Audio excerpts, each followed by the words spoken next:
कहानी का शीर्षक खुद को पहचानो। ये कहानी है एक शेरनी के बच्चे की। एक वक्त की बात है। शेरनी ने जंगल में एक बच्चे को जन्म दिया और जन्म देते ही वह उसी जगह पर मर गई। उतने में उधर से कई सारी भेड़ गुजर रही थीं। वह शेर का बच्चा, जिसने अभी अभी दुनिया में कदम रखा था, उन भेड़ों के साथ मिलकर चला गया। अब वह शेरनी का बच्चा उन भेड़ों के साथ रहने लगा और उन भेड़ों के साथ रहने की वजह से वह खुद को एक भेड़ ही समझ रहा था। उसने कभी मांस नहीं खाया और वो उन भेड़ों के साथ मिलकर घास खाने लगा था। उसे कुछ आइडिया ही नहीं था कि एक शेर कैसे रहता है और कैसे अपनी जिंदगी गुजरता है, और उसे यह तक नहीं पता था कि वह एक शेर है, क्योंकि उसके चारों तरफ भेड़ ही भेड़ थी और भेड़ के ही साथ में रहने लगा था। उसने कभी शेर की तरह नहीं दहाड़ा। फिर समय गुजरता गया और वह शेर का बच्चा एक जवान शेर बन गया। वह भेड़ों के झुंड में बिल्कुल अलग ही दिख रहा था, लेकिन भेड़ों के साथ रहकर भेड़ों को उसकी आदत हो गई। एक दिन एक बूढ़े शेर ने उन भेड़ों के झुंड पर हमला कर दिया।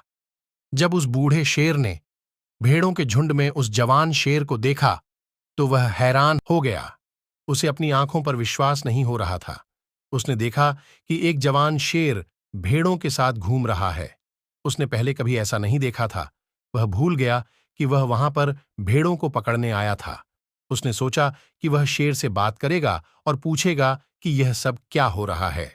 उस बूढ़े शेर ने भेड़ों के झुंड पर फिर से हमला किया।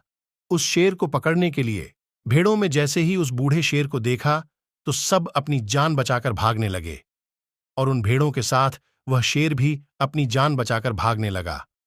कुछ देर के बाद उस बूढ़े शेर ने उस जवान शेर को पकड़ लिया।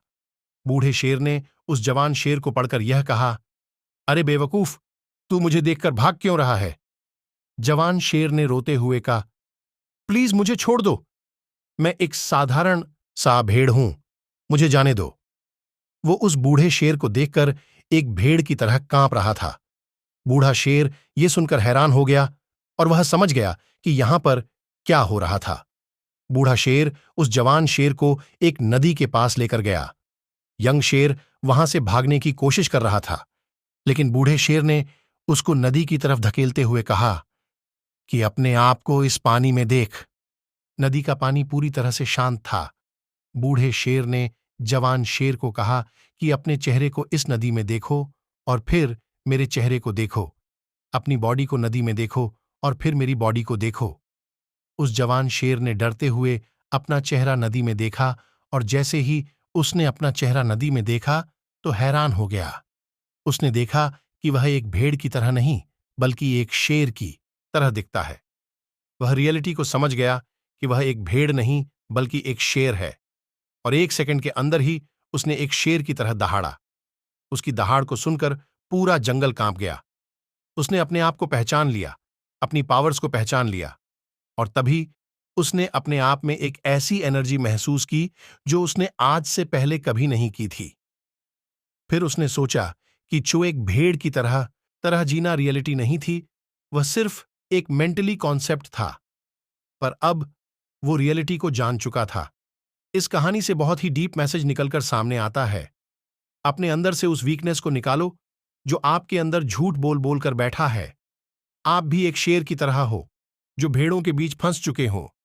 आपके आसपास जितने भी लोग हैं वह आपको यह फील कराते हैं कि आप अपनी लाइफ में कुछ नहीं कर सकते हो, क्योंकि कहीं ना कहीं आप भी उनके साथ रह रहकर उनकी तरह बनने की कोशिश करते हो। आपको इस भीड़ से अलग खड़े रहना है और अपनी पोटेंशियल, अपनी पावर्स और अपनी एबिलिटी को पहचानना है। और जिस दिन आप अपनी पावर्स, अपनी एबिलिटी को पहचान लोगे उस शेर की तरह, तब आपको दहाड़ने से कोई भी नहीं रोक पाएगा।